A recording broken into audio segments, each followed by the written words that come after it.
back to Love Media. I'm April M., otherwise known as Coach Hot Sauce. I'm a relationship development coach. I invest in your personal development. I help you to understand the inner workings of relationships so that you can bag the hottest relationship you could ever imagine. I'm an everyday person dealing with everyday things just like you, and this is episode 7.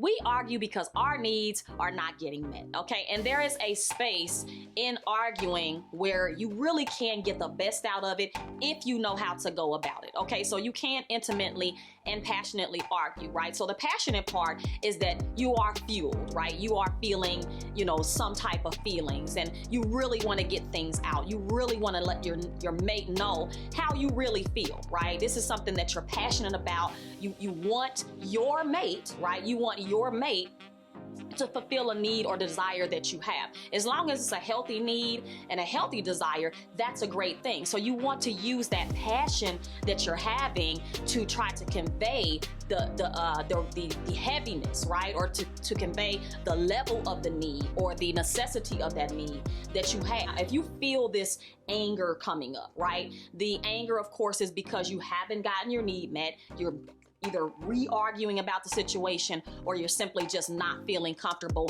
about the situation, right? So this is where the passionate part comes in.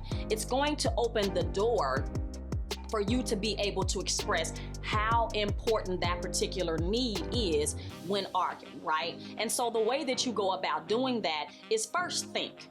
Okay, you have to calm down and reflect and think. And so even if you're upset, even if you're pissed off, even if you're feeling, hot white anger, right? Or white heat anger, you can still be passionate. You can still take that anger and turn it around, right? If you just take a few minutes to relax and listen, right? And try to listen to what the other person is saying, you can take that anger and turn it into a passion and just kind of let the other person know how important the situation is to you.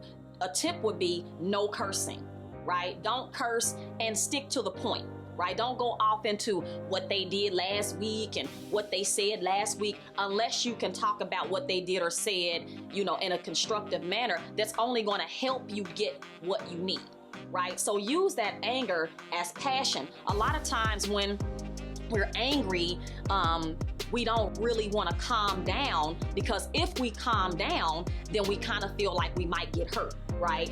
Somebody might say something we don't want to really hear.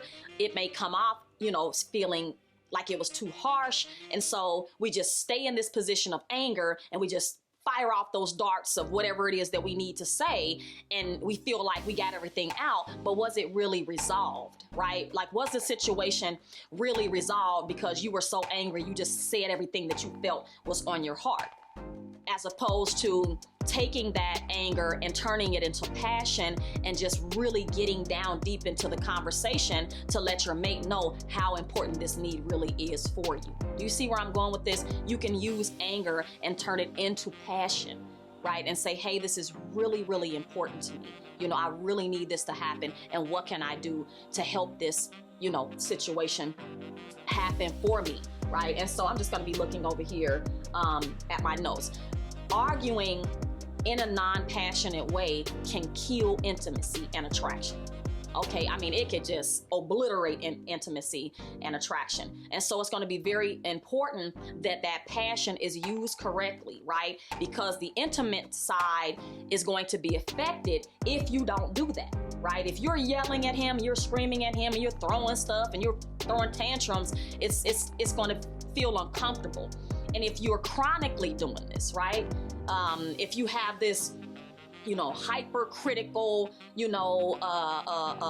atmosphere going on in your home all the time because you guys are just ranting and raving and bickering and fighting all the time, then you're going to begin to lose intimacy, right? And so this is why the anger should be used as passion to get to the levels that you need to get to so that you can continue to stay connected. Arguing does not have to destroy your relationship. Okay, it shouldn't destroy your relationship. It definitely doesn't have to, and it shouldn't destroy it. It should actually be an open door for you to be able to talk about some things that you really wouldn't have, an opportunity to talk about, because the atmosphere is not conducive to you being able to say what you want to say. And so I welcome arguments in my relationship, because I know it's not really an argument, because I know how to control myself, and my fiance knows how to control himself. So we really don't even argue, and we don't classify it as arguing. We classify it as having an adult conversation, right? But we do have heated conversations, right? Which could be classified as arguing, right? But we do it in a way that is passionate. And I'm gonna tell you this, the way that we really do it, we come in with the spirit of love already, right? He knows that I love him. I know that he loves me. And the way that we do that is we make sure that we keep that same energy, right? We keep the same energy all the time, even when we're talking to each other, because we don't want to say anything that's going to hurt each other. That's not the position of that. The conversation is to just tear the person down and, be so critical that they can't get their head above water. It's basically just to understand the needs, right? And try to work them out in a way that helps both of us, right? That we're a happy, medium for both of us. Not just me being happy and I, said everything I had to say, and then, he's feeling left out in some type of way. That's not, how that works. And so, basically, you just want to be vulnerable. Okay, so the intimacy portion of this is to be vulnerable. Okay, so like I said, to have to passionately and intimately argue, right? The intimate side is to be vulnerable. You want to tell you want to tell the absolute truth. You want to say, hey, this is the way that I feel the situation is going. You don't want to be accusatory. Like, you don't want to sit around and be like, well, you said this and you said that and you did this and you did that. Even if they did, it's like, you know what? Is this a good time to talk about that way, right? You don't have to scream and yell and say that you're a horrible person over here and you're a horrible person over there. You can basically say, hey, this is what I'm needing, right? Is there any possible way that we can kind of, do this? Or if we can do it, what would make you comfortable in a situation? And this is what makes me comfortable in the situation. And then we can see if we can bring both of those situations together so that we can have some type of agreement and come to some form of wholeness, right? So don't ever allow somebody to tell you that arguing is bad. Arguing is really not bad if you know how to go about doing it. Again, take your anger and turn that anger into passion, right? Basically, the levels of anger that you would go to, you want to use those levels to turn those levels of anger into levels of passion, and let that other person know how important the situation is to you, and how these needs are not, that the fact that these needs are not being met, it's really actually hurting you, okay?